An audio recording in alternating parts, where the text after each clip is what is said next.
this is Faye. This is Teacher Faye, and welcome back to Grammar Check, wherein every day I teach you different stuff or different topics on grammar. And if you want to learn more, please do stay up until the end of this live stream. Let's get started. So today we will be talking about prepositions, specifically the types of prepositions. But before we get into the different types of prepositions, we will first briefly describe what prepositions are. Okay, so here we will define what a preposition is, and we will discuss the different types of prepositions. And by the way, guys, if you have questions, please do comment down below in the comments section, and I will try my best to answer the questions. So what is a preposition? A preposition is a word used to link nouns, pronouns, or phrases to other words within a sentence. So these are like linking words in order for the sentence to make sense. They act to connect the people, the objects, time, and locations of a sentence. They are usually short words.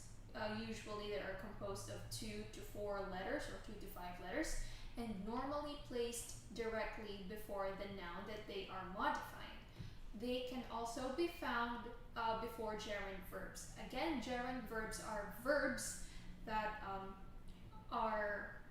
have the ing form. Okay, so they are verbs, and then they can sometimes be subjects. So prepositions are used to link nouns, pronouns, even phrases, okay, for your sentence to make sense. There are rules that we also need to follow when using prepositions. To make sentences clear, specific prepositions are needed. So we don't just use prepositions the way we want. There are also rules that we need to follow. There are specific prepositions with specific uses.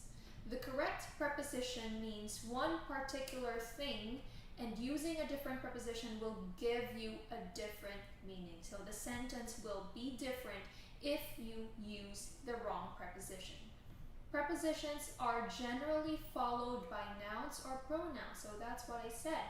They appear usually before the noun that they modify. So these are some of the rules in using prepositions. Okay, so let us proceed to the different types of prepositions.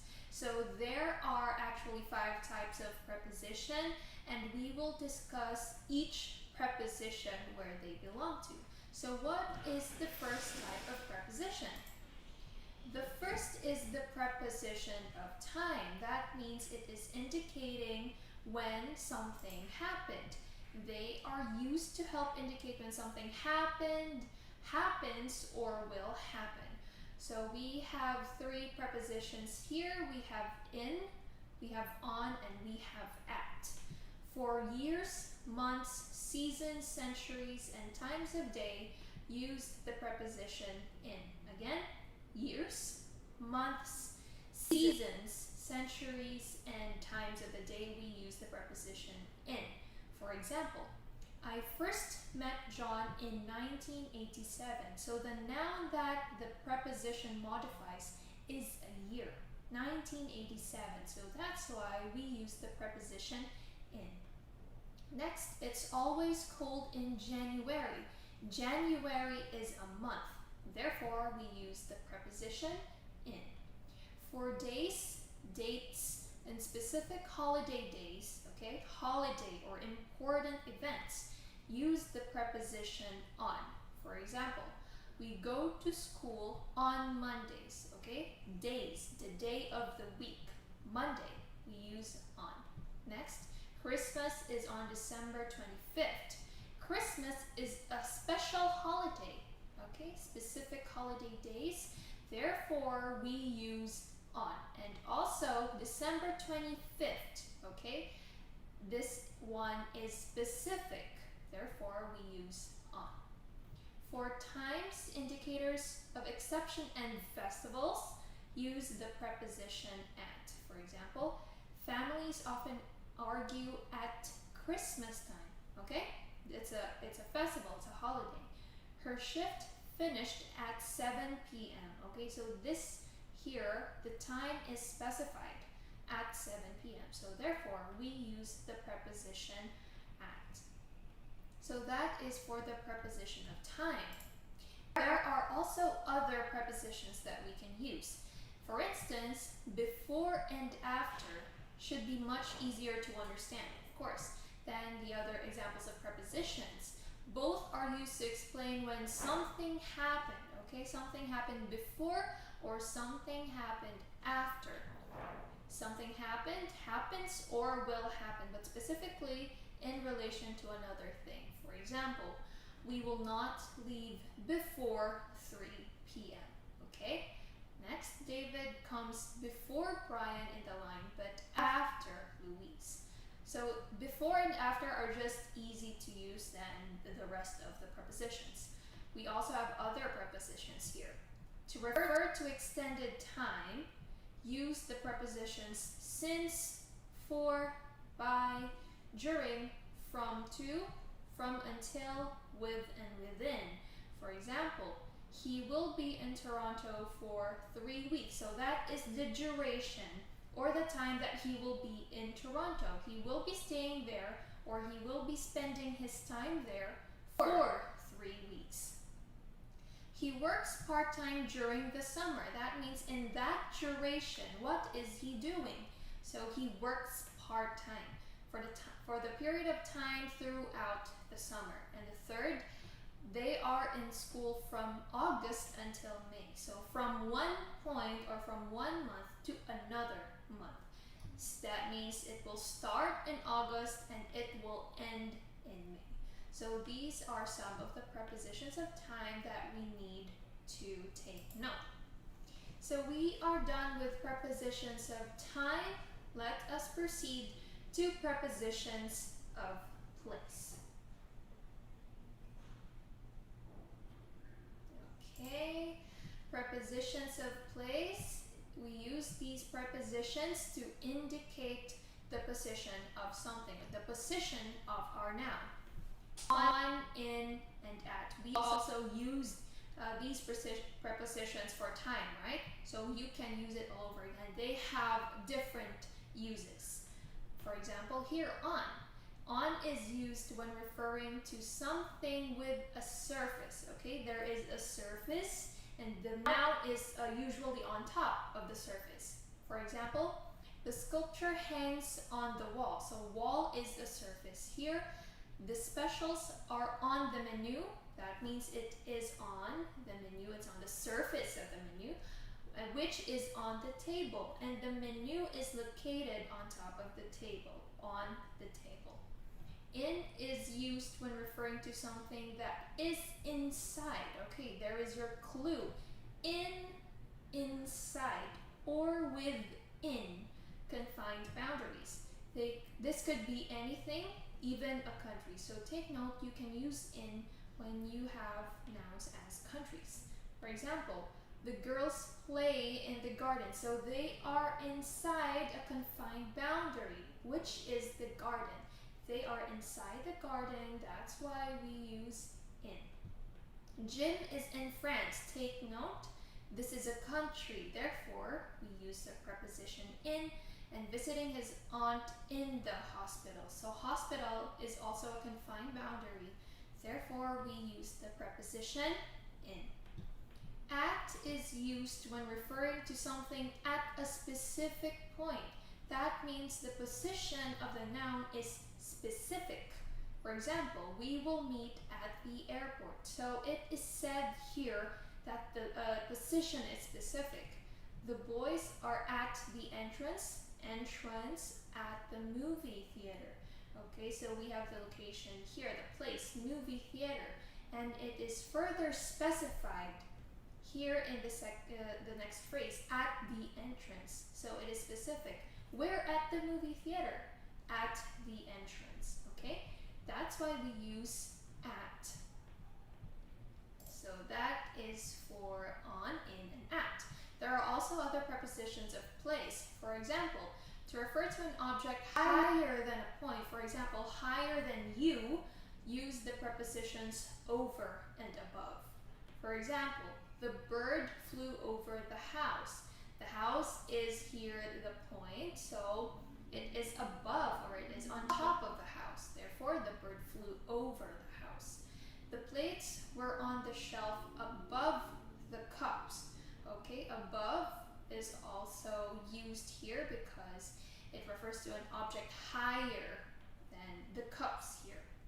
To refer to an object lower than the point, that means below you or under, we use below, beneath, under, and underneath.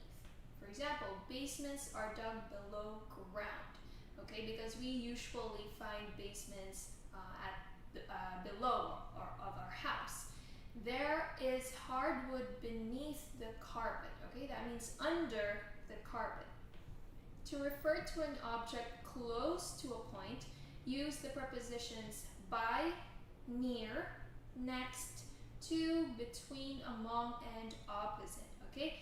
If it is close to a point, we use these prepositions. For example, the park is near the house, so it is near the vicinity of the park. So the house is near the park. Next, the gas station is by the grocery store. That also means the gas station is near the grocery store. Okay? Preposition near and preposition by. So that is for the prepositions of place. Now, how do we differentiate the preposition of location from the preposition of place? Here, we also use these three basic prepositions, which is in, at, and on. But here in location, we have in, that means an area or volume. At, which is a point, again, it's like something specific. And on, a surface. So it is the same as the place. For example, they live in the country. That means an area in the country. She will find him at the library. So that is a specific point. At the library. And there is a lot of dirt on the window. The window here has a surface. Therefore, we use on, at, and in. So there are different kinds of uses of these three prepositions, okay? We have them in time, we have them in place, and we also have them in location. So the next preposition we have here is prepositions of spatial relationships. So what are these prepositions? Okay, it means we are dealing with where the subject of the sentence is or where the action is taking place. Okay? The subject, where the subject is, and where the action is taking place. So we also have these in the prepositions of place. We also have above, we have across, we have against, ahead of, we have along, among, around, behind, below, etc. So there are a lot of prepositions that we can use for spatial relationships.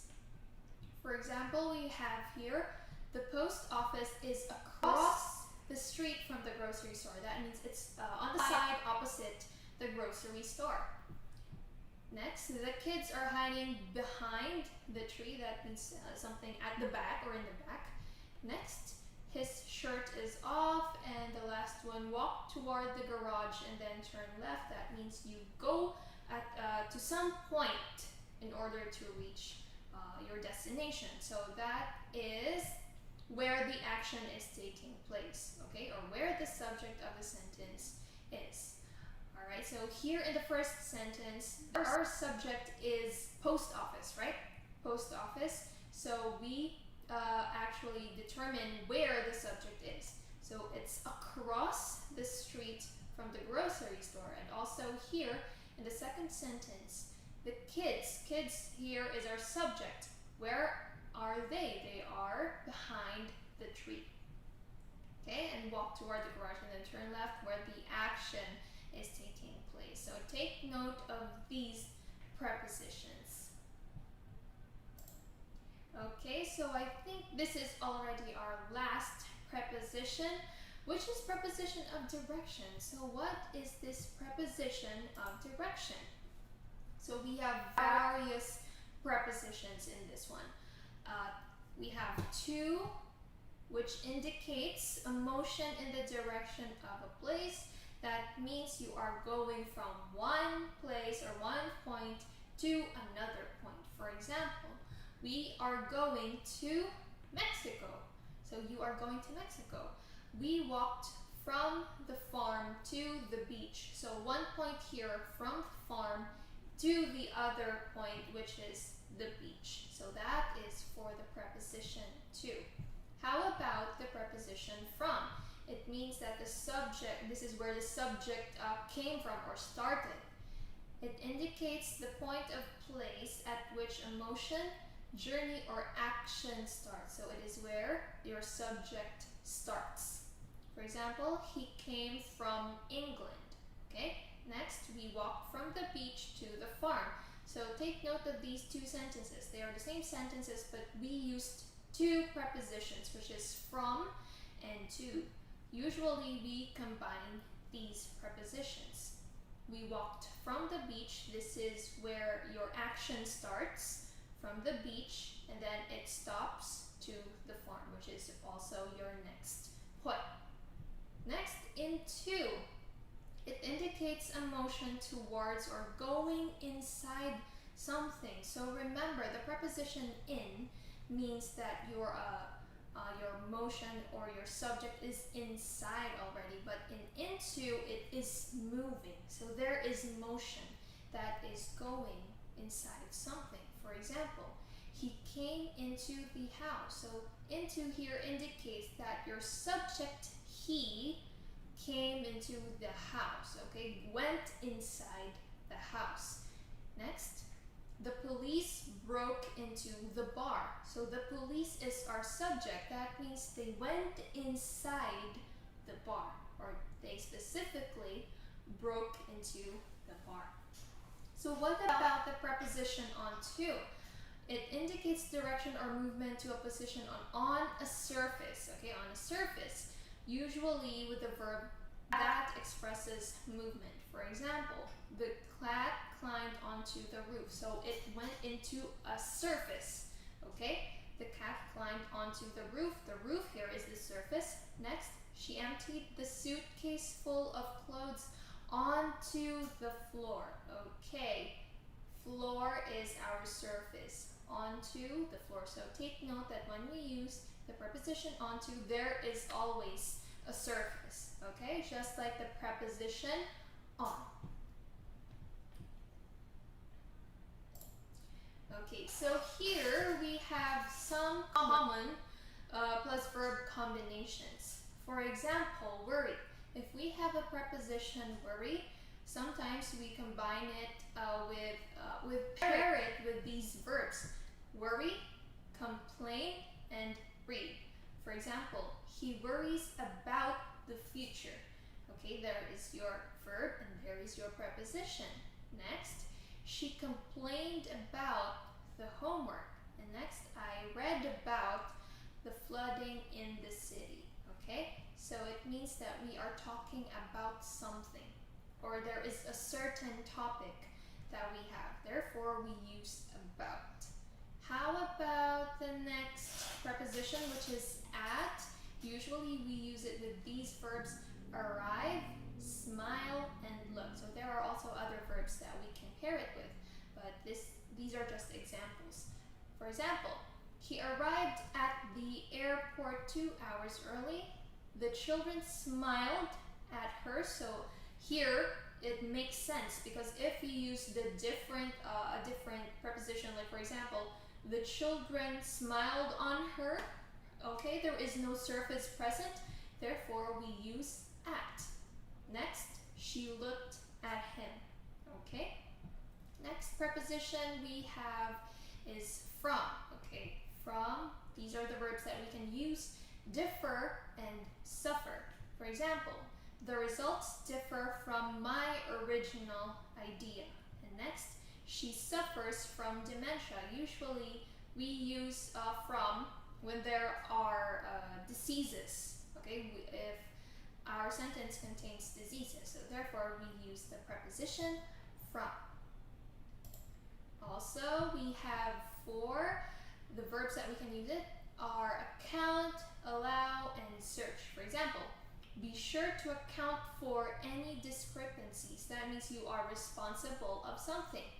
I returned the transcripts to the interviewees to allow for revisions to be made. So there are things that you can still do. They are searching for the missing dog, okay? Next, preposition in. We can use it with occur, result, and succeed. The same problem occurred in 3 out of the 4 cases. My recruitment strategies resulted in, so this is like the effect of something, resulted in finding 10 participants. So there is a cause and effect relationship. She will succeed in completing her degree. Next, we have the preposition of. We can use it with approve, consist, and smell. Okay, for example, I approve of this idea. Next, we also have the recipe consists of 3 basic ingredients. So here we can use of. So there are a lot of prepositions and there are a lot of verbs that you can pair with a certain preposition so that your sentence will be grammatically correct and it will make sense. Because if you try to use different prepositions, like for example, if your sentence means something or your subject is inside of a confined boundary and then you use the preposition on wherein there is no surface, it wouldn't make sense or it will be grammatically incorrect. And for the preposition of time, there are just certain rules that you need to follow for days, for months, for specific holidays. So there is a correct preposition for every rule. Okay, some of the common verb preposition combinations. Let's see if we still have on, to, and with. On, we can use concentrate, depend, and insist. For example, he is concentrating on his work. This doesn't literally mean that this is a surface, right? He is concentrating on his work. They depend on each other, but we don't use in here because it will sound wrong. For example, they depend in each other or at each other. It sounds awkward and it sounds wrong. Next preposition, we have to. Belong, contribute, lead, refer. Okay? Bears belong to the family of mammals. That means it is something, it is where the subject belongs. Next, I hope to contribute to the previous research. Okay, so that is for the use of to. Also, you can have refer, for example, you can refer to my teacher for an advice. Or here in lead, smoking can lead to lung cancer. So there is also a cause and an effect relationship with the preposition to. Also, we have the preposition with. You can use it with disagree or agree. You can use it with argue and you can use it with deal. For example, I agree or I disagree with you. I argued with him. Okay, you can use it with disagree, agree, argue, or deal. Also, for the sentence deal, you can have something like I can't deal with him. That means you can't stand him or you can't handle him. So that is for the preposition with. Okay, so we are done with the 5 prepositions. Again, let's have a recap. For the preposition of time, we have in, on, at, before, after, since, for, by, during, from, to, and from, until, with, and within. For the prepositions of place, we also have on, in, and at. and other prepositions here regarding on the position of where the subject is. We have prepositions of location, wherein we use in, at, and on. We have spatial relationships for where the subject is and where the action is taking place. We also have prepositions of direction, wherein we use to, from, onto, into. That means the position of one point to another, or where the subject begins and where the subject or the point ends. We also have about, at, from, we have for, and there are some combinations. There are verbs that we can pair with these prepositions. So you can take into reference these prepositions, and there are also rules that we need to follow wherein we should use the correct preposition so that our sentence wouldn't mean a different thing. Because if you use a different preposition or a wrong preposition, it will have a different meaning. Okay, so let us now proceed to an English fact. So did you know that the most common letter that is used in the English language is letter E? As you can see, English starts with letter E.